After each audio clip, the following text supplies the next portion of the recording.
अस्सलाम वालेकुम दोस्तों, अज थोड़े वास्ते माशाल्लाह चार पट्ठा की लाट रही है तो बहुत ही ज़बरदस्त और क्वालिटी वाली माशाल्लाह पट्ठा ने।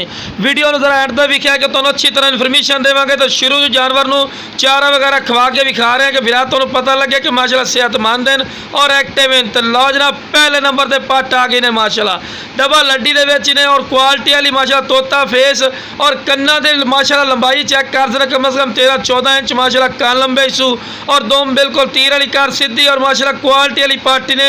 उम्र जनाब 7 to 8 महीने कन्फर्म है, 7 महीने कन्फर्म है और माशाल्लाह क्वालिटी वाली पट्ठा। तो लो जनाब दूसरे नंबर पर माशाल्लाह पार्टी ने दो में बैठन पे जनाब यदि उम्र भी 7 to 8 महीने की भी उम्र है पई और बहुत ही ज़बरदस्त और क्वालिटी वाली बिल्कुल बरीक पशा में चिने और कन्ना की लेंथ भी वेसने चंगे लंबे कान और इंशाल्लाह बिल्कुल मुनासिब रेट हो सी। अगर मंडियां लगाओ जनाब ये नाल दी पट्ठा 24,000 22,000 रुपये मांग लेंगे, लेकिन अपना बिल्कुल मुनासिब हो सी रेट। और लो जनाब ये भी दौड़ा के भी खा रहे विरा के तुहानूं पता लगे कि लगड़ी लुलनी माशाल्लाह सेहतमंद हैं और एक्टिव हैं और तंदुरुस्त माशाल्लाह खूबसूरती तुहाडी अक्खां दे सामने। जितनी तरीफा करे फायदा नहीं, माशाल्लाह शौक पूरा करने वाली चीज़ हैं और दोगलियां नहीं हैं। ब्लैक मक्खी चीने प्योर माशाल्लाह पट्ठे पियाँ और माशाल्लाह वेला ही चेक कर चंगियां वेला।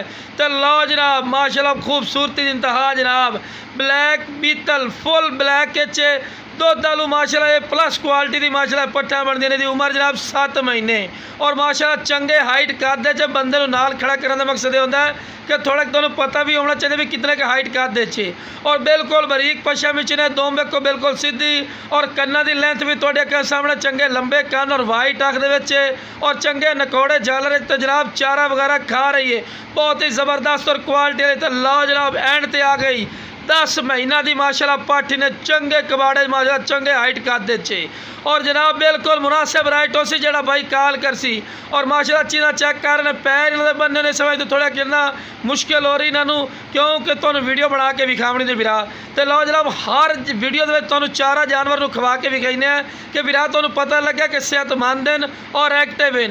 तो जिस भाई नूं चाहिए जनाब स्क्रीन पर नंबर चलता पे इस पर राबता करिए इंशाल्लाह प्यार मुहब्बत रैलिस है। अगर पट अलहदा को लवन जाए तो 25,000 रुपया रेट मांग ले सन क्रास होने बिल्कुल तैयार है, लेकिन अपना बिल्कुल मकूल और जायज़ मुनासिब रेट होता है। तो लो जनाब ये भी दौड़ा के भी खा रहे फिर के तुहानूं पता लगे कि सेहतमंद हैं क्वालिटी वाली माशाल्लाह पट्ठा ही ने और डबल हड्डी दे और वाइट अखां दे दोनों पट्ठा ही। तो बिल्कुल मुनासिब रेट ने जेड़ा भाई पहले गल कर सी उसकी बिल्कुल रियायत और कदर कर सा और बिल्कुल मुनासिब रेट दिसा है। ओके जनाब अस्सलाम वालेकुम सारे भाइयों।